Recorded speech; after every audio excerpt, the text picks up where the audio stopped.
ನೀರಿನ ಕಿಟ್ಲಿ ಕಡೆ ಥರ್ಮಸ್ ಕಡೆ ಕೈ ಮಾಡಿ ಏನೋ ಹೇಳ್ತಿದಾರೆ. ಅದೇನು ಹೇಳ್ತಿದಾರೆ ಅಂತ ಮುಂದೆ ನೋಡೋಣ. ಇವಾಗ ನಿಮ್ಗೆ ಗೊತ್ತಿರಬೇಕು, ಶಾಸ್ತ್ರಿ ಅವರು ಏನು ಮಾಡಿದಾರಪ್ಪ ಅಂತಂದ್ರೆ ವಿದೇಶದಲ್ಲಿ ಸಾವನ್ನು ಅಪ್ತಾರೆ.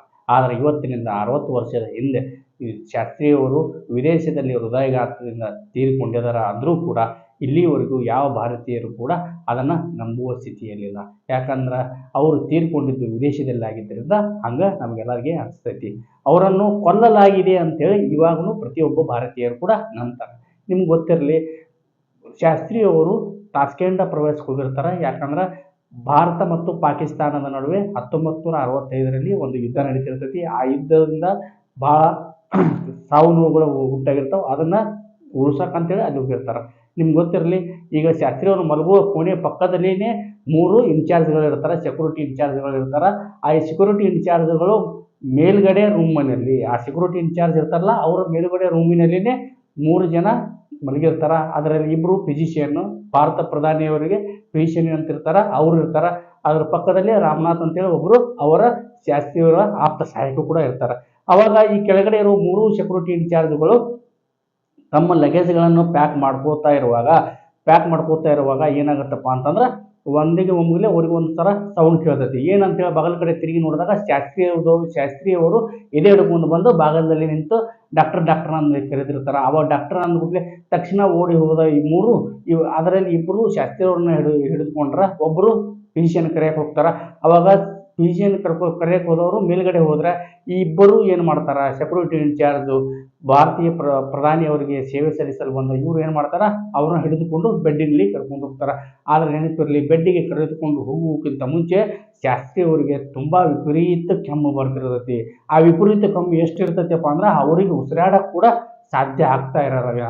ಅಷ್ಟು ಉಸಿರಾಟಕ್ಕೂ ತೊಂದರೆ ಆಗುವಂಥ ಕೆಮ್ಮನ್ನು ಸಹಿಸಿಕೊಂಡು ಶಾಸ್ತ್ರಿಯವರು ಹೋಗಿ ಬೆಡ್ಡಿನಲ್ಲಿ ಮಲಗಿಸ್ತಾರೆ. ಬೆಡ್ಡಿನಲ್ಲಿ ಮಲಗಿಸಿದ ಕೆಲವು ಕ್ಷಣಗಳಲ್ಲಿ ಸ್ವಲ್ಪ ಯಾಕೋ ಶಾಸ್ತ್ರಿಯವರು ತುಂಬ ಆಯಾಸ ಪಟ್ಟವರಂಗೆ ಕಾಣ್ತಾರೆ.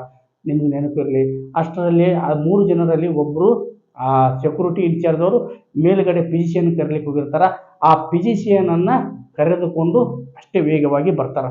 ಅಷ್ಟೇ ವೇಗವಾಗಿ ಬಂದವರು ಅವರ ನಾಡಿ ಮಿಡಿತ ಮತ್ತು ಹೃದಯ ಬಡಿತ, ಉಸಿರಾಟವನ್ನು 3 ಚೆಕ್ ಮಾಡಿ ನೋಡಿದಾಗ ಶಾಸ್ತ್ರಿಯವರಿಗೆ ಸ್ವಲ್ಪ ಏನೋ ತೊಂದರೆ ಆಗಿದೆ ಅನ್ನೋದು ತಿಳಿದು ಬರ್ತದೆ. ಅವಾಗ ಏನು ಮಾಡ್ತಾರೆ, ಶಾಸ್ತ್ರಿ ಅವರನ್ನು ಹೊರಗೆ ತಮ್ಮ ಬೆಡ್ಡಿಗೆ ಹೊರಗೆ ಕುಳಿತುಕೊಳ್ಳೋ ಹಾಗೆ ಮಾಡಿ ಅವ್ರಿಗೆ ಏನು ಮಾಡ್ತಾರೆ, ಪಲ್ಸನ್ನು ಚೆಕ್ ಮಾಡ್ತಾರೆ. ಆ ಪಲ್ಸನ್ನು ಚೆಕ್ ಮಾಡಿದಾಗ ಅವ್ರಿಗೆ ಅನ್ಸುತ್ತೆ ಮೋಸ್ಟ್ಲಿ ಸಮಥಿಂಗ್ ಹ್ಯಾಪನ್ ಅಂತೇಳಿ. ಆವಾಗ ಅವರು CPR ಮಾಡಿ ಟ್ರೈ ಮಾಡಿ ನೋಡ್ತಾರೆ. CPR ಅಂದ್ರೆ ಹೃದಯ ಸ್ತಂಭನಾದಾಗ ಮಾಡುವಂಥ ಪ್ರಥಮ ಚಿಕಿತ್ಸೆ ಮಾಡಿ ನೋಡ್ತಾರೆ. ಆವಾಗ ಕೂಡ ಯಾವುದೇ ರೆಸ್ಪಾನ್ಸ್ ಶಾಸ್ತ್ರಿಯವ್ರ ಕಡೆ ಅಂತ ಬರೋಂಗಿಲ್ಲ. ಆವಾಗ ಇನ್ನಿಲ್ಲದೆ ಅವಾಗ ಏನಾಗ್ಬಿಡ್ತೈತಿ, ಅವರಿಗೆ ಅನಿಸ್ಬಿಡ್ತೈತಿ ಶಾಸ್ತ್ರಿಯವರು ಇಲ್ಲಿಲ್ಲ. ನೆನಪಿರಲಿ, ಇದೆಲ್ಲ ಆಗಿದ್ದು ನಮ್ಮ ದೇಶದಲ್ಲಾಗಿದ್ದರೆ ಏನು ಪ್ರಾಬ್ಲಮ್ ಆಗ್ತಿರಲ್ಲ. ಇದಾಗಿದ್ದು ತಾಸ್ಕೆಂಡ್ನಲ್ಲಿ. ಈ ಸುದ್ದಿ ಅತಿ ವೇಗವಾಗಿ ಎಲ್ಲ ಕಡೆ ಹರಡುತ್ತೈತಿ. ಅವಾಗ ಅದೇ ಶಾಂತಿ ಸಭೆಗೆ ಬಂದಂಥ ರಷ್ಯಾದ ಡಾಕ್ಟ್ರು ಕೂಡ ಓಡಿ ಬಂದು ಶಾಸ್ತ್ರಿಯವ್ರನ್ನು ಬದುಕಿಸುವ ಪ್ರಯತ್ನ ಮಾಡ್ತಾರೆ. ಅಷ್ಟರಲ್ಲೇ ಈ ನ್ಯೂಸ್ ಎಷ್ಟು ಸ್ಪ್ರೆಡ್ ಆಗಿತ್ತಂದ್ರೆ ಬೇರೆ ದೇಶದಿಂದ ಬಂದ ಎಲ್ಲ ಡೆಲಿಗೇಟ್ಸಿಗೂ ಕೂಡ ಇದು ತಿಳಿದು ಬಿಡ್ತೈತಿ. ತಿಳಿದ ಕಾಸು ಎಲ್ಲರೂ ಕೂಡ ಅಲ್ಲಿಗೆ ಶಾಸ್ತ್ರಿಯವರ ಮಲಗೋ ಕೋಣೆಗೆ ದೌಡಾಯಿಸಿ ಬರ್ತಾರೆ. ಆದ್ರೆ ಒಂದು ನೆನಪಿರಲಿ, ಅಲ್ಲಿ ಬಂದ ಮೇಲೆ ಎಲ್ಲ ನೋಡಿ 2:30ವರೆಗೂ ಕಾಯ್ತಾರೆ. 2:30 ಮಂತ್ರ ಅವ್ರಿಗೆ ಅನಿಸ್ತೈತಿ ಮೋಸ್ಟ್ಲಿ ಶಾಸ್ತ್ರಿಯವರು ತೀರ್ಕೊಂಡಿದ್ದಾರೆ. ಆವಾಗ ನಮ್ಮ ಭಾರತೀಯ ಡಾಕ್ಟರ್ ಮುಂದೆ ಬಂದು ಶಾಸ್ತ್ರಿಯವ್ರಿಗೆ ಹೇಳ್ತಾರೆ, ಶಾಸ್ತ್ರಿಯವರೇ, ನನಗೆ ಉಳಿಸಿಕೊಳ್ಳುವ ಒಂದು ಕಡೆಯ ಅವಕಾಶ ಕೂಡ ನೀವು ನೀಡಲಿಲ್ಲ ಅಂತೇಳಿ ಮೃತಪಟ್ಟಿದ್ದಾರೆ ಅಂತೇಳಿ ಘೋಷಣೆ ಮಾಡ್ತಾರೆ. ನೆನಪಿರಲಿ, ಅವಾಗ ಭಾರತದ ಪ್ರಧಾನಿಯವರನ್ನ USSR ಭಾರತಕ್ಕೆ ವಿಮಾನದಲ್ಲಿ ಮೃತದೇಹವನ್ನು ತೆಗೆದುಕೊಂಡು ಬರ್ತಾರೆ. ಅನುಮಾನ ಪ್ರಾರಂಭ ಆಗುವುದೇ ಇಲ್ಲಿ. ಆ ಮೃತದೇಹವನ್ನು ಅಲ್ಲಿಂದ USSR ನಮ್ಮ ಭಾರತಕ್ಕೆ ತೊಗೊಂಡ ಮೇಲೆ ಏರ್ಪೋರ್ಟ್ನಲ್ಲಿ ಇಟ್ಟಿರ್ತಾರೆ. ಏರ್ಪೋರ್ಟ್ನಲ್ಲಿ ಇಟ್ಟಾಗ ಶಾಸ್ತ್ರಿಯವರ ಹಿರಿಮಗ ಹರಿಕೃಷ್ಣ ಶಾಸ್ತ್ರಿಯವರು ಅಲ್ಲೇ ಬಂದಿರ್ತಾರೆ. ಬಟ್ ಹರಿಕೃಷ್ಣ ಶಾಸ್ತ್ರಿಯವರಿಗೆ ಅದರ ಮೃತದೇಹದ ಹತ್ತಿರ ಕೂಡ ಬರೋದಕ್ಕೆ ಅವಕಾಶ ಕೊಡುವುದಿಲ್ಲ. ಅದಾದ ಕೆಲವು ಕ್ಷಣಗಳಲ್ಲಿ ಅಲ್ಲೇ ಹಾಯ್ದು ಹೋಗುತ್ತಿದ್ದ ಬೇರೆ ಪ್ರಯಾಣಿಕರು ಶಾಸ್ತ್ರಿಯವರ ದೇಹವನ್ನು ನೋಡಿ, ಶಾಸ್ತ್ರಿಯವರ ದೇಹದಿಂದ ಯಾವುದೇ ಒಂದು ಸ್ವಲ್ಪ ರಕ್ತ ಬರುತ್ತರ ಒಂದು ಕೂನು ಕಾಣ್ತೈತಿ. ಆವಾಗ ಅಲ್ಲೆಲ್ಲ ಪಿಸು ಮಾತು ಚಲೋ ಆಕತಿ, ಶಾಸ್ತ್ರಿಯವ್ರಿಗೆ ಏನೋ ಆಗಿದೆ ಅಂತ. ಆಮೇಲೆ ಅಲ್ಲಿ ಶಾಸ್ತ್ರಿಯವ್ರನ್ನ ಏರ್ಪೋರ್ಟಿಂದ ಮನೆಗೆ ತಗೊಂಬರ್ತಾರೆ. ಮನೆಗೆ ತೊಗೊಂಬಂದು ಬಾಡಿಯನ್ನು ಹಾಕಿದಾಗ ಬಾಡಿ ಮೇಲ್ಗಡೆ ಏನು ಕಾಣ್ತೈತಿ, ಕೆಲವೊಂದಿಷ್ಟು ರಕ್ತದ ಕಲೆಗಳು ಕಾಣ್ತಾವ. ರಕ್ತದ ಕಲೆಗಳು ಕಾಣ್ತಾವ. ಮುಂದೆ ಅವರ ಚರ್ಮದ ಬಣ್ಣ ಕಪ್ಪು ವರ್ಣಕ್ಕೆ ತಿರುಗಿರ್ತೈತಿ. ನೆನಪಿಟ್ಕೊಳ್ಳಿ, ಅವ್ರು ತೀರ್ಕೊಂಡಿದ್ದು ತಾಸ್ಕೆಂಡಿನಲ್ಲಿ ತುಂಬಾ ಚಳಿ ಇರ್ತೈತಿ. ಮತ್ತು ಇನ್ನೊಂದು ಏನಂದ್ರೆ ಜನವರಿ ತಿಂಗಳು ದೆಹಲಿಯಲ್ಲಿ ಕೂಡ ತುಂಬಾ ಚಳಿ ಇರ್ತೈತಿ. ಆದರೂ ಕೂಡ ಶಾಸ್ತ್ರಿಯವರ ಚರ್ಮದ ಬಣ್ಣ ಕಪ್ಪಾಗಲು ಕಾರಣವೇನು? ಹಾಗಾಗಿ ಶಾಸ್ತ್ರಿಯವರ ಪತ್ನಿಗೆ ಏನೋ ಡೌಟ್ ಬರ್ತೈತಿ. ಡೌಟ್ ಬಂದು ನಮ್ಮ ಶಾಸ್ತ್ರಿಯವರಿಗೆ ಯಾರೋ ಕೊಂದಿದ್ದಾರೆ ಅಂತೇಳಿ ಪ್ರಥಮ ಬಾರಿಗೆ ಹೇಳ್ತಾರ. ಆ ಪ್ರಥಮ ಬಾರಿಗೆ ಹೇಳಿದಾಗೂ ಕೂಡ ಆ ಸರ್ಕಾರದವರು ಗಮನ ಕೊಡುವುದಿಲ್ಲ. ಆವಾಗ ಏನು ಮಾಡ್ತಾರ, ಅತಿ ವೇಗವಾಗಿ ಶಾಸ್ತ್ರಿಯವರ ಮುಂದಿನ ಕಾರ್ಯಗಳನ್ನು ಪ್ರಾರಂಭಿಸ್ತಾರ. ನೆನಪಿರಲಿ, ಶಾಸ್ತ್ರಿಯವರ ಧ್ಯೇಯ ಎಷ್ಟು ಉಬ್ಬಿತ್ತು ಅಂದ್ರೆ, ಎಷ್ಟು ಬಾವು ಬಂದಿತ್ತು ಅಂತಂದ್ರೆ, ಅವರ ಮೇಲಿನ ಅಂಗಿ ಕೂಡ ಹರಿದು ತೆಗೆದಾಗ ಮಾತ್ರ ಶಾಸ್ತ್ರಿಯವರು ಒಳಗಡೆ ಕಂಡಿದ್ರು. ಹಾಗಾಗಿ ಮುಂದೆ ಅವರು ಅಷ್ಟೇ ವೇಗವಾಗಿ ಏನು ಮಾಡ್ತಾರ, ಮಣ್ಣಿಗೆ ತಯಾರು ಮಾಡ್ತಾರ. ಅಂದ್ರೆ ಅಂತ್ಯಕ್ರಿಯೆ ಮಾಡಲು ಪ್ರಾರಂಭಿಸ್ತಾರ. ಆದ್ರೆ ಶಾಸ್ತ್ರಿಯವರ ಪತ್ನಿಯವರು ಪದೇ ಪದೇ ಗೋರ್ಮೆಂಟ್ಗೆ ರಿಕ್ವೆಸ್ಟ್ ಮಾಡ್ತಾನೆ ಇದ್ರು.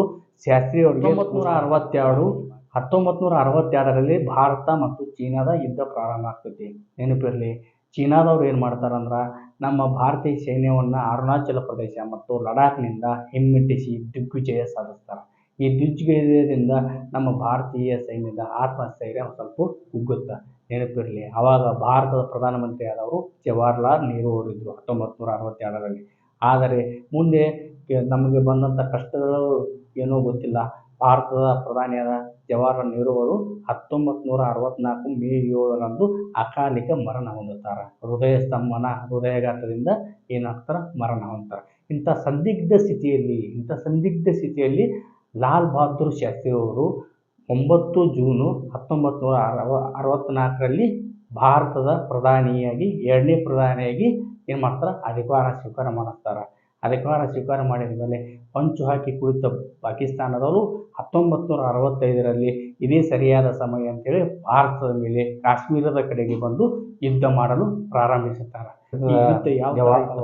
ಲಾಲ್ ಬಹದ್ದೂರ್ ಶಾಸ್ತ್ರಿ ಅವರು ಹಸಿರು ಕ್ರಾಂತಿ, ಗ್ರೀನ್ ರೆವಲ್ಯೂಷನ್ ಮಾಡ್ತಾರೆ. ಜೈ ಜವಾನ್ ಜೈ ಕಿಸಾನ್ ಅಂತೇಳಿ. ಯಾಕಂದ್ರೆ ಆಲ್ರೆಡಿ ಪಾಕಿಸ್ತಾನದವರು ಮತ್ತು ಚೀನಾದವರ ಯುದ್ಧದಿಂದ ತತ್ತರಿಸಿದ ಭಾರತಕ್ಕೆ ಧೈರ್ಯ ತುಂಬು ಕಾರ್ಯ ಮಾಡ್ತಾರೆ. ಅಲ್ಲಿ ನಿಮ್ಗೆ ಗೊತ್ತಿರಬೇಕು, ಪಾಕಿಸ್ತಾನದವರು ಆಲ್ರೆಡಿ ಭಾರತಕ್ಕೆ ಯುದ್ಧ ಮಾಡಕ್ಕೆ ಬರ್ತಿದ್ದಾರೆ. ಈ ಸಂದಿಗ್ಧ ಸ್ಥಿತಿಯಲ್ಲಿ ಏನು ಮಾಡ್ತಾರಪ್ಪ ಅಂದ್ರೆ, ಲಾಲ್ ಬಹದ್ದೂರ್ ಶಾಸ್ತ್ರಿ ಅವರು 3 ಮುಖ್ಯಸ್ಥರನ್ನು, ನೌಕಾಪಡೆ ಮತ್ತು ವಾಯುಪಡೆ ಮತ್ತು ಜಲಪಡೆ 3 ಮುಖ್ಯಸ್ಥರನ್ನು ಕರೆದು ಏನು ಮಾಡ್ತಾರೆ, ಒಂದು ಕ್ವಶನ್ ಕೇಳ್ತಾರೆ. ನಿಮಗೆ ನಾನು ಯಾವ ಥರ ಫ್ರೀಡಮ್ ಕೊಡಲಿ, ಯಾವ ಥರ ಸಹಾಯ ಮಾಡಲಿ, ಇವರನ್ನು ಹಿಮ್ಮೆಟ್ಟಿಸ್ಬೇಕಂದ್ರೆ ಏನು ಮಾಡಬೇಕು ಅಂತ ಒಂದು ಡಿಸ್ಕಷನ್ ಮಾಡ್ತಾರೆ. ಅವ್ರು ಏನು ಹೇಳ್ತಾರಪ್ಪ ಅಂತಂದ್ರೆ, ಅಲ್ಲಿ ಆಗುತ್ತಿರುವ ಎಲ್ಲ ಸಿಚುವೇಶನ್ ಬಗ್ಗೆ ಎಕ್ಸ್ಪ್ಲೇನ್ ಮಾಡ್ತಾರೆ. ಆವಾಗ ಆ ಕಡೆ ಇದ್ದ ಅವ್ರ ಮುಖ್ಯಸ್ಥರು ಏನು ಹೇಳ್ತಾರಪ್ಪ ಅಂದ್ರೆ, ಅವರು ಭಾರತದ ಕಾಶ್ಮೀರ ಕಬ್ಜಾ ಅಂದರೆ ವಶಪಡಿಸಿಕೊಳ್ಳಲು ಮುನ್ನುಗ್ಗಿ ಬರ್ತಿದ್ದಾರೆ. ಅವಾಗ ಲಾಲ್ ಬಹದ್ದೂರ್ ಶಾಸ್ತ್ರಿ ಅವರು ಒಂದೇ ಒಂದು ಮಾತಿರೋದು ಏನಪ್ಪ ಅಂತಂದ್ರೆ, ಅವರು ನಮ್ಮ ಕಾಶ್ಮೀರವನ್ನು ವಶಪಡಿಸಿಕೊಳ್ಳಕ್ಕೆ ಬಂದ್ರೆ ನೀವು ಪೂರ್ತಿ ಪಾಕಿಸ್ತಾನವನ್ನೇ ವಶಪಡಿಸಿಕೋಬೇಕು. ಹಾಗಾಗಿ ನಿಮ್ಗೆ ಏನು ಫ್ರೀಡಮ್ ಬೇಕು ಫುಲ್ ಹ್ಯಾಂಡಲ್ಲಿ ನಾನು ನಿಮ್ಗೆ ಕೊಡ್ತೀನಿ ಅಂಥೇಳಿ ಅವ್ರಿಗೆ ಧೈರ್ಯ ತುಂಬುವ ಕೆಲಸ ಮಾಡ್ತಾರೆ. ಆವಾಗ 3 ಸೈನ್ಯದ ಮುಖ್ಯಸ್ಥರು ಅಷ್ಟೇ ಉತ್ಸುಕರಾಗಿ ಏನು ಮಾಡ್ತಾರೆ, ಮತ್ತೆ ಯುದ್ಧಕ್ಕೆ ತಿರುಗಿದಾರೆ.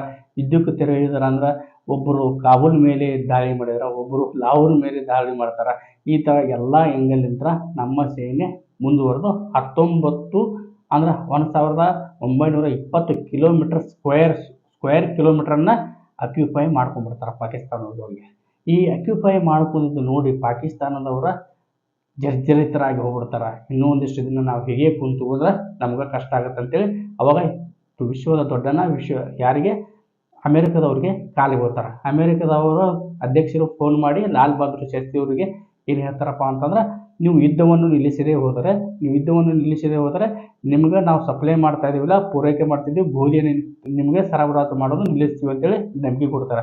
ಆದ್ರೆ ಲಾಲ್ ಬಹದ್ದೂರ್ ಶಾಸ್ತ್ರಿ ಅವರು ಒಂದು ಮಾತು ಹೇಳ್ತಾರೆ, ನೀವು ಏನು ಬೇಕಾದ ಹೇಳ್ರಿ, ನಾನು ಮಾತ್ರ ಯುದ್ಧ ನಿಲ್ಲಿಸಂಗಿಲ್ಲ ಅಂತೇಳಿ. ಆವಾಗ ಅವರು ಅಷ್ಟು ಹೇಳಿದ ಮೇಲೆ ನಮಗೆ ಒಂದು ಕ್ವಶನ್ ಬರ್ತೈತಿ. ಆವಾಗ ಈ ಕಡೆ ಯುದ್ಧದಲ್ಲಿ ಮುನ್ನುಗ್ಗಬೇಕು ಮತ್ತು ಭಾರತದಲ್ಲಿ ಆಹಾರ ಪೂರೈಕೆ ಸ್ವಲ್ಪ ಕಡಿಮೆ ಬೀಳ್ತೈತಿ. ಇದನ್ನು ಮನಗೊಂಡು ಏನು ಮಾಡ್ತಾರೆ, ದೇಶವಾಸಿಗಳಿಗೆ ಅಂದರೆ ದೇಶದ ಪ್ರಜೆಗಳಿಗೆ ವಾರದಲ್ಲಿ ಒಂದು ಹೊತ್ತು ಉಪವಾಸ ಇರಲು ಕರೆ ನೀಡ್ತಾರೆ. ಇದೆಲ್ಲ ನಿಮಗೆ ತಿಳಿದಿರುವ ಸಂಗತಿ. ಆ ಕರೆ ನೀಡ್ತಾರೆ. ಮುಂದೆ ಅಷ್ಟೇ ವೇಗವಾಗಿ ಭಾರತೀಯ ನಮ್ಮ ರಾಯಭಾರಿಗಳು ಮತ್ತೊಂದು ದೇಶದಿಂದ ಗೋಧಿಯನ್ನು ತರ್ಸಕ್ಕೂ ತಯಾರಿ ಮಾಡ್ಕೊಂಡಿರ್ತಾರೆ. ಅಷ್ಟು ತೀಕ್ಷ್ಣವಾಗಿ ನಾವು ಕೆಲಸನ ಮಾಡಿರ್ತೀವಿ. ಇಷ್ಟೆಲ್ಲ ಮಾಡಿ ಯುದ್ಧವನ್ನು ಫುಲ್ಲು ನಾವು ನಮ್ಮ ಹತೋಟಿಯಲ್ಲಿ ತಗೊಂಡಾಗ ಹೆದರಿದ ಪಾಕಿಸ್ತಾನ ಏನು ಮಾಡ್ತೈತಿ, ತಾಸ್ಕೆಟದಲ್ಲಿರುವ USSR ಹೋಗಿ ಸಂಪರ್ಕ ಮಾಡ್ತೈತಿ. ಸಂಪರ್ಕ ಮಾಡಿ ಅವ್ರಿಗೆ ಹೆಲ್ಪ್ ಕೇಳ್ತೈತಿ. ನೀವು USSRದವರು ಏನು ಮಾಡ್ತಾರೆ ಅಂದ್ರೆ ಭಾರತ ಮತ್ತು ಪಾಕಿಸ್ತಾನಕ್ಕೆ ಶಾಂತಿ ಮಾತುಕತೆಗೆ ಆಹ್ವಾನ ಕೊಡ್ತಾರೆ. ಯಾಕಂದ್ರೆ USSR ಮೇಲೆ ಆಲ್ರೆಡಿ ಪಾಕಿಸ್ತಾನದವರು ಹೋಗಿ ಚಾಡಿ ಚುಚ್ಚಿ ಅವ್ರನ್ನ ಮಾತುಕತೆ ಕರಿಬೇಕಂತ ಹೇಳಿರ್ತಾರೆ. ಹಾಗಾಗಿ ಅವ್ರಿಗೆ ಒಂದು ಇನ್ವಿಟೇಷನ್ ಆಹ್ವಾನ ಬರ್ತದೆ. ಯಾರಿಗೆ? ಲಾಲ್ ಬಹದ್ದೂರ್ ಶಾಸ್ತ್ರಿ ಅವರಿಗೆ. ಆಹ್ವಾನ ಬಂದ ಮೇಲೆ ಅವರು 3 ಜನವರಿ 1966ರಲ್ಲಿ ತನ್ನ ಸಿಬ್ಬಂದಿ ಕರ್ಕೊಂಡು ತಾಸ್ಕೆಂಟ್ಗೆ ಪ್ರಯಾಣ ಮಾಡ್ತಾರೆ. ಆ ತಾಸ್ಕೆಂಟ್ಗೆ ಪ್ರಯಾಣ ಮಾಡಿದ ಮೇಲೆ ಶಾಸ್ತ್ರಿ ಅವರಿಗೆ ಉಳಿದುಕೊಳ್ಳಲು ಬುಕ್ ಮಾಡಿದಂಥ ಹೋಟೆಲ್ ಕ್ಯಾನ್ಸಲ್ ಮಾಡಿ ಅವ್ರನ್ನ ಡೈವರ್ಟ್ ಮಾಡಿ ಬೇರೆ ಒಂದು ಮನೆಯಂತಿರುವ ಜಾಗದಲ್ಲಿ ಅವರನ್ನು ಇರಲು ಏನು ಮಾಡ್ತಾರೆ, ವ್ಯವಸ್ಥೆ ಮಾಡ್ತಾರೆ. ನೆನಪಿರಲಿ, ಆ ತಾಸ್ಕೆಂಟದಲ್ಲಿ ನಡೆದ 4ರಿಂದ ಜನವರಿ 10ರವರೆಗೆ ನಡೆದ ಮೀಟಿಂಗ್ನಲ್ಲಿ ಭಾರತದ ಮೇಲೆ ಒತ್ತಡ ಬರ್ತೈತಿ. ಏನಂತೇಳಿ, ಇವಾಗ ಶಾಂತಿ ಒಪ್ಪಂದ ಮಾಡ್ಕೊರಿ ಅಂತೇಳಿ. ಆದರೆ ಲಾಲ್ ಬಹದ್ದೂರ್ ಶಾಸ್ತ್ರಿ ಅವರು ಖಡಾಖಂಡಿತವಾಗಿ ಒಂದು ಮಾತು ಹೇಳ್ತಾರೆ, ಯುದ್ಧ ಪ್ರಾರಂಭ ಮಾಡಿದವ್ರು ನಾವಲ್ಲ, ಹಾಗಾಗಿ ನಾವು ಹಿಂದಕ್ಕೆ ಸರಿಯುವ ಮಾತೇ ಇಲ್ಲ ಅಂತೇಳಿ. ಆದರೂ ಕೂಡ USS ಅವರು ಮತ್ತು USA ಮತ್ತು ಅಮೆರಿಕದವರು ಎಲ್ಲರೂ ಕೂಡ ಪ್ರೆಷರ್ ಕ್ರಿಯೇಟ್ ಮಾಡಿ ಅದು ಶಾಂತಿ ಮಾತುಕತೆಗೆ ಒಪ್ಪಂದಕ್ಕೆ ಸಹಿ ಮಾಡ್ತಾರೆ. ಅದು ಯಾವಾಗಂದ್ರೆ ಜನವರಿ 10, 1966 ಸರಿಯಾಗಿ ಸಮಯ 4 ಗಂಟೆಗೆ. ಅವಾಗ ಸಹಿ ಮಾಡಿದ ಮೇಲೆ ಏನಾಗುತ್ತಪ್ಪ ಅಂತಂದ್ರೆ ಮುಂದೆ ಇವರು ಲಾಲ್ ಬಹದ್ದೂರ್ ಶಾಸ್ತ್ರಿ ಅವರು ಒಂದು ಮಾತು ಹೇಳ್ತಾರೆ. ಏನು ಹೇಳ್ತಾರಪ್ಪ ಅಂದ್ರೆ, ಕಾಶ್ಮೀರದಲ್ಲಿರುವ ಹಜ್ ಪೀರನ್ನು ಪಾಸ್ ಅನ್ನೋದನ್ನ ಬಿಟ್ಕೊಡಂಗಿಲ್ಲ ಅಂತೇಳಿ. ಯಾಕೆ ಬಿಟ್ಕೊಡಂಗಿಲ್ಲ ಅಂತ ಹೇಳ್ತಾರಪ್ಪ ಅಂದ್ರೆ, ಅಲ್ಲಿ ಆಲ್ರೆಡಿ ನಮ್ಮ ಭಾರತೀಯ ಹೆಚ್ಚಿನ ಸೈನಿಕರು ಆ ಯುದ್ಧದಲ್ಲಿ ಸ್ವಲ್ಪ ಏನಾಗಿರ್ತಾರೆ, ಮೃತ್ಯುವಾಗಿರ್ತಾರೆ. ಮುಂದೆ ಆ ಶಾಂತಿ ಒಪ್ಪಂದ ಮಾಡಿಕೊಂಡು ಮನೆಗೆ ಬರ್ತಾರೆ. ಯಾರು? ಲಾಲ್ ಬಹದ್ದೂರ್ ಶಾಸ್ತ್ರಿ ಅವರು ಮನೆಗೆ ಬಂದ ಮೇಲೆ ಏನು ಮಾಡ್ತಾರೆ, ಅವರಿಗೆ ಮನೆಗೆ ಬಂದ ಮೇಲೆ ಮುಂದೆ ಇದೇ ಒಪ್ಪಂದ ಆಗಿದ್ದ ಕಾರಣ ಸಲುವಾಗಿ ಅಲ್ಲೇ ಇರುವಂಥ ಡೆಲಿಗೇಟ್ಸ್ ಏನು ಮಾಡ್ತಾರೆ, ಒಂದು ಪಾರ್ಟಿ ಅರೇಂಜ್ ಮಾಡ್ತಾರೆ. ಪಾರ್ಟಿ ಕೂಡ ಅಟೆಂಡ್ ಮಾಡ್ತಾರೆ ಲಾಲ್ ಬಹದ್ದೂರ್ ಶಾಸ್ತ್ರಿ. ಪಾರ್ಟಿ ಅಟೆಂಡ್ ಮಾಡಿ ರೂಮಿಗೆ ಬಂದಾಗ ಅವರ ಸರ್ವಂಟಾದ ರಾಮನಾಥ್ ಅವರು ಏನು ಕೇಳ್ತಾರೆ, ತಿನ್ನಲು ಏನಾದರೂ ತಂದು ಕೊಡ್ಬೇಕಂತ ಅಂತ ಕೇಳ್ತಾರೆ. ಆಲ್ರೆಡಿ ಪಾರ್ಟಿಯಲ್ಲಿ ಸ್ವಲ್ಪ ನಾನು ಊಟ ಮಾಡ್ಕೊಂಡ್ಬಂದಿದ್ದೀನಿ, ಹಾಗೆ ಸ್ವಲ್ಪ ಪ್ರಮಾಣದಲ್ಲಿ ಹಾಲು ಮತ್ತು ಪರೋಟ ಏನಾದರೂ ತೊಗೊಂಬಂದು ಕೊಡು ಅಂತ ಕೇಳ್ತಾರೆ. ಅವಾಗ ಇವ್ರು ಏನು ಮಾಡ್ತಾರೆ, ರೆಗ್ಯುಲರಾಗಿ ಯಾರು ಕುಕ್ ಮಾಡ್ತಿರ್ತಾರಲ್ಲ ಅವ್ರ ಕಡೆನೇ ಕುಕ್ ಮಾಡಿಸ್ಕೊಂಡು ಆಹಾರವನ್ನು ತಂದು ಕೊಡ್ತಾರೆ. ತಂದು ಕೊಡೋಕೆ ಹೋಗ್ತಾರೆ. ತಂದು ಕೊಡೋಕೆ ಹೋದಾಗ ಅದೇ ಸಮಯದಲ್ಲಿ ಶಾಸ್ತ್ರಿ ಅವರು ಭಾರತದಲ್ಲಿರುವ ತಮ್ಮ ಪತ್ನಿಗೆ ಫೋನ್ ಮಾಡಿ ಈ ಶಾಂತಿ ಒಪ್ಪಂದದ ಬಗ್ಗೆ ತಿಳಿಸಿ ಹೇಳ್ತಾರೆ. ಮತ್ತು ಭಾರತೀಯರು ಎಷ್ಟು ಖುಷಿಯಾಗಿದ್ದಾರೆ ಅದನ್ನು ತಿಳ್ಕೊಳ್ಳೋಕೆ ಪ್ರಯತ್ನ ಪಡ್ತಾರೆ. ಅದೇ ಸಮಯಕ್ಕೆ ಶಾಸ್ತ್ರಿ ಜೊತೆ ಬಂದ ವಿದೇಶಾಂಗ ಒಬ್ಬ ಅಧಿಕಾರಿ ಕೂಡ ಭಾರತದಲ್ಲಿ ಅಪೋಸಿಷನ್ ಪಾರ್ಟಿ ಅಂದರೆ ವಿರೋಧ ಪಕ್ಷದವ್ರದ್ದು ರಿಯಾಕ್ಷನ್ ಏನಿದೆ ಅಂತ ತಿಳ್ಕೊಳಕ್ಕೆ ಪ್ರಯತ್ನ ಮಾಡ್ತಾರೆ. ಆದ್ರೆ ಆ ಕಡೆಯಿಂದ ಏನಪ್ಪ ಅಂತಂದ್ರೆ ಶಾಸ್ತ್ರಿ ಅವರ ಪತ್ನಿ ಏನು ಹೇಳ್ತಾರಪ್ಪ ಅಂತಂದ್ರೆ, ನೀವು ಹಜಿ ಪೀರ್ ಅನ್ನೋದನ್ನು ಬಿಟ್ಕೊಡಬಾರ್ದಿತ್ತು ಅಂತ ಹೇಳಿದಾಗ ಶಾಸ್ತ್ರಿ ಅವರು ಒಂದು ಮಾತು ಹೇಳ್ತಾರೆ, ಅದಕ್ಕಿಂತ ಒಂದು ಒಳ್ಳೆಯ ಶುಭ ಸುದ್ದಿಯನ್ನು ನಾನು ಭಾರತಕ್ಕೆ ತೊಗೊಂಬರ್ತೀನಿ, ಅವಾಗ ಎಲ್ಲರೂ ಖುಷಿ ಆಗ್ತಾರೆ ಅಂತ ಹೇಳ್ತಾರೆ. ಅವಾಗ ಆಯಿತು ಅಂತೇಳಿ ಫೋನ್ ಕಟ್ ಮಾಡಿ ಮುಂದೆ ಅವರು ರೂಮಿನಲ್ಲಿ ಅವರು ಸಹಾಯಕ ತಂದು ಕೊಟ್ಟ ಆಹಾರವನ್ನು ಸ್ವೀಕರಿಸ್ತಾರೆ. ಆಹಾರವನ್ನು ಸ್ವೀಕರಿಸಿದ ಮೇಲೆ ಕೆಲವು ಸಮಯದ ನಂತರ ಅವರಿಗೆ ಅವರ ಸಹಾಯಕ ಏನು ಮಾಡ್ತಾರೆ, ಒಂದು ಟ್ಯಾಬ್ಲೆಟ್ ಕೊಡ್ತಾರೆ ಮತ್ತು ನೀರು ಕೊಡ್ತಾರೆ. ಅದು ಡೈಜೆಷನ್ಗೆ ಹೆಲ್ಪ್ ಆಗಲಿ ಅಂತ ರೆಗ್ಯುಲರ್ ಕೊಡುವಂಥದ್ದು ಟ್ಯಾಬ್ಲೆಟು. ಹಾಗಾಗಿ ಅದನ್ನು ಸ್ವೀಕರಿಸಿದ ಶಾಸ್ತ್ರಿ ಅವ್ರು ಏನು ಮಾಡ್ತಾರೆ, ಹತ್ತಿಂದ ಎತ್ತಿಗೆ ಓಡಾಡ್ತಿರ್ತಾರೆ. ಆ ಓಡಾಡ್ಕೊಂತ ಅವರು ಡೈಜೆಷನ್ ಮಾಡ್ಕೊತಿರ್ತಾರೆ. ಅಷ್ಟೊತ್ತಿಗೆ ಒಬ್ಬ ಫೋಟೋಗ್ರಾಫರ್ ಬಂದು ಶಾಸ್ತ್ರಿ ಅವರು ಫೋಟೋ ತೊಗೊತೀನಿ ಅಂತೇಳಿ ಕೇಳ್ತಾರೆ. ಅವಾಗ ರಾಮನಾಥ್ ಅವರು ಬೇಡ, ಈಗ ತಕ್ಕೊಳ್ಳೋದು ಅವಶ್ಯಕತೆ ಇಲ್ಲ, ಯಾಕಂದ್ರೆ ಶಾಸ್ತ್ರಿ ಅವರು ಸ್ವಲ್ಪ ಏನಾಗಿದ್ದಾರೆ, ಟಯರ್ಡ್ ಆಗಿದ್ದಾರೆ ಅಂಥೇಳಿ ಅವ್ರನ್ನ ಹೊರಗೆ ಕಳಿಸ್ತಾರೆ. ಇದು ನೀವು ನೋಡ್ತಿರೋದು ರಿಯಲ್ ಫುಟೇಜು. ಆಮೇಲೆ ಅವ್ರನ್ನ ಹೊರಗಡೆ ಕಳಿಸಿದ ಮೇಲೆ ರಾಮನಾಥ್ ಅವರು ಒಳಗಡೆ ಹೋದ ಮೇಲೆ ರಾಮನಾಥ್ ಅವರು ಒಳಗಡೆ ಹೋಗ್ತಾರೆ. ರಾಮನಾಥ್ ಅವರು ಒಳಗಡೆ ಹೋದ ಮೇಲೆ ಶಾಸ್ತ್ರೀಜಿ ಅವರು ಏನು ಹೇಳ್ತಾರೆ, ನಾನು ಆಲ್ರೆಡಿ ಸ್ವಲ್ಪ ಟಯರ್ಡ್ ಆಗಿದ್ದೀನಿ, ನೀವು ಒಂದು ಕೆಲಸ ಮಾಡಿ, ನಾನು ಮಲಗ್ತೀನಿ, ನೀವು ಮಲಗಿ ಅಂಥೇಳಿ ಲೈಟ್ ಬಂದ್ ಮಾಡಿ ಅವ್ರನ್ನ ಏನು ಮಾಡ್ತಾರೆ, ಹೊರಗಡೆ ಕಳಿಸುವ ಪ್ರಯತ್ನ. ನೀವು ಇವಾಗ ಆಲ್ರೆಡಿ ನೋಡಿರಿ ಏನಂತಂದ್ರೆ, ಅವತ್ತು ರಾತ್ರಿ ಊಟ ಮಾಡಿ ಮಲಗಿದ ಲಾಲ್ ಬಹದ್ದೂರ್ ಶಾಸ್ತ್ರಿ ಅವರು ಹೇಗೆ ಅವರ ಎದೆ ನೋವು ಕಾಣಿಸ್ಕೊಳ್ತು, ಯಾವ ಥರ ಅವ್ರು ಹೋಗಿ ತಮ್ಮ ಪರ್ಸನಲ್ ಅಥವಾ ದೇಶದ ಸೆಕ್ಯೂರಿಟಿ ಇನ್ಚಾರ್ಜ್ ಹತ್ರ ಹೋಗಿ ಹೇಳ್ತಾರೆ. ಆಮೇಲೆ ಯಾವ ಥರ ಬಂದು ಡಾಕ್ಟರ್ ಅವ್ರಿಗೆ ಟ್ರೀಟ್ಮೆಂಟ್ ಮಾಡಿ ಬದುಕೋಕೆ ಪ್ರಯತ್ನ ಪಡ್ತಾರೆ. ಇದೆಲ್ಲ ನೀವು ಇವಾಗಲೇ ವಿಡಿಯೋ ಮೊದಲಿನಲ್ಲಿ ನೋಡಿ ತಿಳ್ಕೊಂಡಿರಿ. ಆದರೆ ನೆನಪಿರಲಿ, USSR ಮತ್ತು ಭಾರತಕ್ಕೆ ಬಂದ ಮೇಲೆ ಎಷ್ಟೋ ಸಾರಿ ಅವರ ಪತ್ನಿಯವರು ಮೃತದೇಹ ಭಾರತಕ್ಕೆ ಬಂದ ಮೇಲೆ ಮೃತದೇಹವನ್ನು ಪೋಸ್ಟ್ ಮಾರ್ಟಮ್ ಮಾಡಂದ್ರು ಕೂಡ ಗೌರ್ಮೆಂಟ್ದವರು ಮಾಡಲಿಲ್ಲ. ಯಾಕೆ ಪ್ರಶ್ನೆ ಉಳಿತೈತಿ. ಮತ್ತೊಂದು ಇನ್ನೊಂದು ತಿಳ್ಕೊರಿ, ರಾಮನಾಥ್ ಅನ್ನುವ ಅಸಿಸ್ಟೆಂಟ್ ಸಹಾಯಕ ಕೂಡ ಮುಂದೆ ಮೃತ್ಯು ಆಗ್ತಾನೆ. ಯಾವಾಗ ಮೃತ್ಯು ಆಗ್ತಾನೆ ಅಂದ್ರೆ ಲಾಲ್ ಬಹದ್ದೂರ್ ಶಾಸ್ತ್ರಿ ಅವರು ತೀರಿ ಹೋದ 10 ವರ್ಷದ ನಂತರ ಒಂದು ಎನ್ಕ್ವೈರಿ ಕಮಿಟಿ ರೆಡಿ ಮಾಡ್ತಾರೆ. ಆ ಎನ್ಕ್ವೈರಿ ನಡೀತಿರ್ಬೇಕಾದ್ರೆ ಸಾಕ್ಷಿಯಾಗಿದ್ದ ಇಬ್ಬರು ವ್ಯಕ್ತಿಗಳು ಬೇರೆ ಬೇರೆ ಅಪಘಾತಗಳಲ್ಲಿ ಬೇರೆ ಅಪಘಾತಗಳಲ್ಲಿ ಮೃತ್ಯು ಆಗ್ತಾರೆ. ಅಪಘಾತ ಹಾಗಾದರೆ ಹೇಗಾಯಿತು? ಏನಾದರೂ ಶಾಸ್ತ್ರಿ ಅವರಿಗೆ ವಿಷ ಉಣಿಸಿದ್ರ ಅದು ಹೊರಗೆ ಬರುತ್ತಂತ ಹೇಳಿ ತಿಳ್ಕೊಂಡು ಈ ಥರ ಅಪಘಾತ ಮಾಡಿದ್ರೆ ಇಲ್ಲಿವರೆಗೂ ತಿಳಿದಿಲ್ಲ. ಹಾಗಾದರೆ ಒಂದ್ಸಲ ಕೂಲಂಕುಷವಾಗಿ ನೋಡೋಣ ಬನ್ನಿ. ಹಾಗಾದರೆ ISI ಪಾಕಿಸ್ತಾನದವರು ಏನಾದರೂ ಈ ಕೃತ್ಯದಲ್ಲಿ ಭಾಗಿಯಾಗಿದ್ದಾರಾ ಅಂತ ನಿಮ್ಗೆ ಏನಾದರೂ ಅನುಮಾನ ಇದ್ದರೆ ಅದು ಕೆಲವೊಂದು ಸಲ ನೋಡಿದಾಗ ಇಲ್ಲ, ಸಾಧ್ಯ ಇಲ್ಲ ಅನ್ಸುತ್ತೆ. ಯಾಕಂದರೆ ಆಲ್ರೆಡಿ ಪಾಕಿಸ್ತಾನದವ್ರಿಗೆ ನಮ್ಮ ಭಾರತ ಚಳ್ಳೆ ಹಣ್ಣು ತಿನ್ನಿಸಿ ಅವರ ಪೂರ್ತಿ ಏರಿಯಾನ ವಶಪಡಿಸ್ಕೊಳ್ಳೋಕೆ ಹೋಗಿತ್ತು. ಆ ಧೈರ್ಯ ಪಾಕಿಸ್ತಾನದವರಿಗೆ ಬರಲು ಸಾಧ್ಯವೇ ಇಲ್ಲ. ಇನ್ನೊಂದು ನೆಕ್ಸ್ಟ್ ಹಾಗಾದ್ರೆ ಯಾರು ಇರ್ಬೋದು ಅಂತ ವಿಚಾರ ಮಾಡಿದಾಗ USSRದವರು ಏನಾದರೂ ಇರ್ಬೋದಾ? ಸಾಧ್ಯವೇ ಇಲ್ಲ. ಯಾಕೆ ಹೇಳಿ, USSRದವರು ಮತ್ತು ಅಮೇರಿಕಾದವರು ವರ್ಲ್ಡ್ ನಂಬರ್ 1 ಸಲುವಾಗಿ ಆಲ್ರೆಡಿ ಫೈಟ್ ನಡೀತಾ ಇತ್ತು. ವರ್ಲ್ಡ್ ನಂಬರ್ 1 ಯಾರಾಗಬೇಕು ಅಂತೇಳಿ.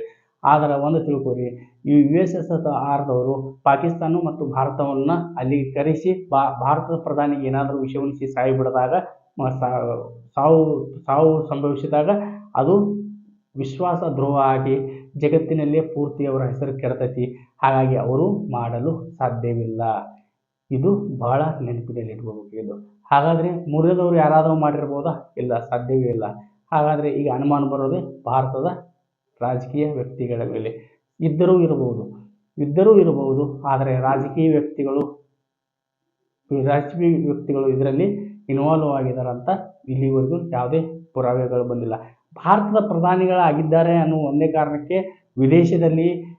ವಿದೇಶದಲ್ಲಿ ಏನಾದರೂ ಪೋಸ್ಟ್ ಮಾರ್ಟಮ್ ಮಾಡಲು ಹಿಂದೇಟು ಹಾಕಿದ್ದಾರಾ? ಅದು ಗೊತ್ತಿಲ್ಲ. ಒಂದು ವೇಳೆ ಅಲ್ಲಿ ಹಿಂದೇಟು ಹಾಕಿದರೆ ಭಾರತದಲ್ಲಿ ಬಂದಾಗ ಮಾಡಬಹುದಿತ್ತಲ್ಲ, ಅದು ಕೂಡ ಯಾಕೆ ಮಾಡಲಿಲ್ಲ? ಈ ಅನುಮಾನಗಳು ಪ್ರತಿಯೊಬ್ಬರಿಗೆ ಕಾಡುತ್ತಿರುತ್ತದೆ.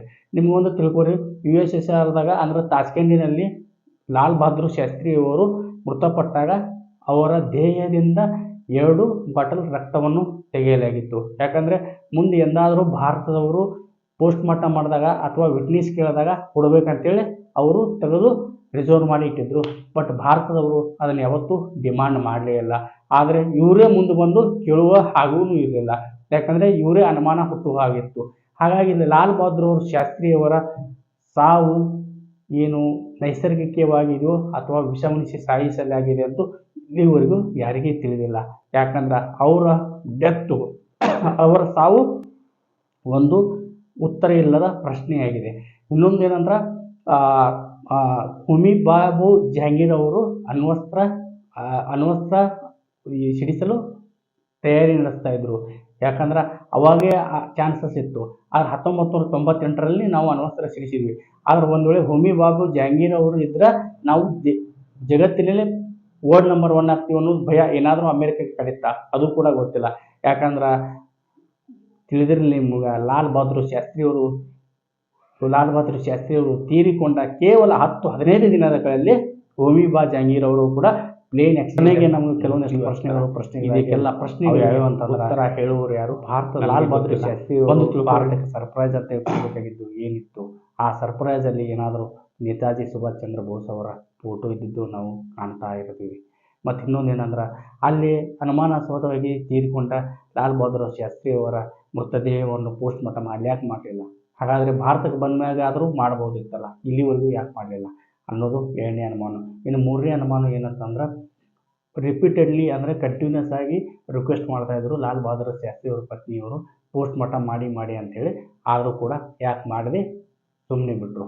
ಮತ್ತು ಇನ್ನೊಂದು ಏನಪ್ಪ ಅಂದ್ರೆ 10 ವರ್ಷ ನಂತರ ಎನ್ಕ್ವೈರಿ ಕಮಿಟಿ ಮಾಡ್ತಾರೆ. ಎನ್ಕ್ವೈರಿ ಕಮಿಟಿ ಮಾಡಿದಾಗ 2 ಮೀನು ವಿಕ್ಟಿಮ್ ಆದ 2 ಸಾಕ್ಷಿಗಳನ್ನು ಯಾಕೆ ರೋಡ್ ಆಕ್ಸಿಡೆಂಟಲ್ಲಿ ಸಾಯ್ತಾರೆ? ಇಷ್ಟೆಲ್ಲ ಆದಮೇಲೆ ಒಂದು ತಿಳ್ಕೊರಿ, ಭಾರತದಿಂದ ಶಾಸ್ತ್ರಿಯವ್ರ ಜೊತೆ ಹೋದ 2 ಅಧಿಕಾರಿಗಳಿಗೆ ಮುಂದೆ 2 ವರ್ಷದಲ್ಲಿ ಪ್ರಮೋಷನ್ ಸಿಕ್ಕು ಫಾರಿನ್ ಸೆಕ್ರೆಟರಿಯಲ್ಲಿ ಉತ್ತಮ ಹುದ್ದೆಗಳನ್ನು ಸ್ವೀಕರಿಸ್ತಾರೆ. ಇದೆಲ್ಲ ಹೇಗಾಯಿತು? ಯಾಕಾಯಿತು? ಶಾಸ್ತ್ರಿಗಳ ಸಾವಿಗೆ ನ್ಯಾಯವೇ ಇಲ್ಲವೇ? ನ್ಯಾಯ ಯಾವಾಗ ಸಿಗುವುದು?